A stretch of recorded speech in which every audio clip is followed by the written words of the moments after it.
किसने बोल दिया है लोगों को कि वो जो चाहे वो बोल सकता है? माना इंटरनेट सस्ता है इंडिया में, बट इसका ये मतलब नहीं कि लोग कुछ भी बोल दें।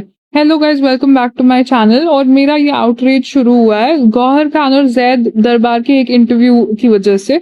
वो नेहा धूपिया और अंगद बेदी के चैनल पे वो कपल इंटरव्यू करते रहते, तो इन लोगों का भी साथ में उन्होंने किया। उधर पता है गौहर कैजुअली ऐसे बताती है ना कि जैद को उनके अंडर आर्म स्मेल करना पसंद है। और not only that, Zaid apparently अपने सिस्टर को भी बताते कि गौहर के आर्मपिट्स कितना अच्छा स्मेल करते हैं। तुम लोगों ने रिसेंटली एक ट्रेंड देखा होगा एक गाने के बाद, जिसका मैं नाम नहीं लूंगी, जहां पे लोग फिर बोल रहे थे win for the deaf. Well, ये भी एक विन फॉर द डेफ ही है, क्योंकि किसको सुनना था ये इन्फॉर्मेशन, किसको जानना था? अगर दो लोग अपने राजी खुशी सहमति से, आपसी सहमति से जो भी कर रहे हैं, हमें कोई जरूरत नहीं है बताने की गौहर, हमें कोई जरूरत नहीं है जानने की।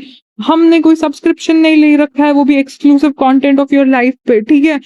और इसी चीज को चल के जो मैंने रेडिट के पोस्ट देखे ना, लोग पागल हो चुके हैं। तो let me tell you some of the Reddit reactions.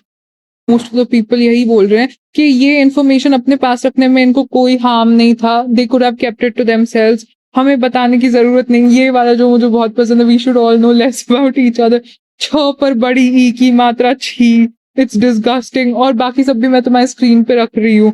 एक और मैंने पढ़ा जो बहुत फनी था, जो तुम लोगों ने भी, अगर फिटकू नाम की कुछ एड आता है roll on, under arm roll on का, तो तुमको लगा वो उसका एड था, which is like very funny. So या ये सब है लोगों के रिएक्शंस इस चीज पे। इस इंटरव्यू में सिर्फ ये बगल सूंघने वाली बात वियर्ड नहीं थी, मतलब that is the weirdest, but एक और छोटी चीज जो वियर्ड थी, जो लोगों ने नोटिस की, कि गौहर और जैद के बीच में एक एज गैप है, जो ऑनेस्टली किसी को प्रॉब्लम नहीं है इस चीज से, क्योंकि वो पर्सनली एज लॉन्ग एज उनका अच्छा चल रहा है, हमें कोई फर्क नहीं पड़ता है। दोनों अडल्ट है, दोनों खुश हैं, गुड फॉर देम।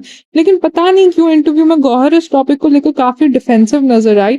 उनका कहना था कि मीडिया ने उनकी एज गैप को प्रॉपरली पोर्ट्रे नहीं किया, इतना रिसर्च किया, ये सब किया, और उसके बाद भी ऐसे ऐसे चीजें बोल दी, लेकिन एक्चुअली उनका एज गैप बस 6-7 ईयर्स के अराउंड है। ये एक्चुअली शुरू भी उन्होंने बहुत वियर्ड तरीके से किया कि जब उन्होंने जैद से मैसेजेस शुरू की थी कोविड लॉकडाउन के टाइम पे, तो जैद ने इनिशियली उनको बोला था कि मैं 23-24 ईयर्स का हूँ, और शी वाज लाइक कि नहीं, फिर मैं तुमसे बात नहीं कर सकती। But then he sent her a message कि नहीं, एक्चुअली ही सेंट हर कोई अपना पासपोर्ट का पिक्चर कि नहीं, एक्चुअली मैं 29 ईयर्स का हूँ, मैं 30 ईयर्स का होने वाला हूँ। बट जो ये बता रही है उसके हिसाब से ज्यादा भी 35 ईयर्स के होने चाहिए। अकॉर्डिंग टू गूगल वो 35 के नहीं, अकॉर्डिंग टू गूगल वो अब हो रहे हैं 30 के, क्योंकि उनके जो भाई है आवेज, वो उनसे बड़े हैं, और वो 93 बॉर्न है। सो आई डोंट नो कौन सा सच है कौन सा नहीं है, बट ये लोग क्लेम कर रहे हैं कि जैद 35 और गौहर 42 है। But I don't know, I am just here thinking कि ये लोग डिफेंड क्यों कर रहे हैं? एज लॉन्ग एज इनको कोई प्रॉब्लम नहीं, परेशानी नहीं है, हमें भी कोई प्रॉब्लम नहीं है।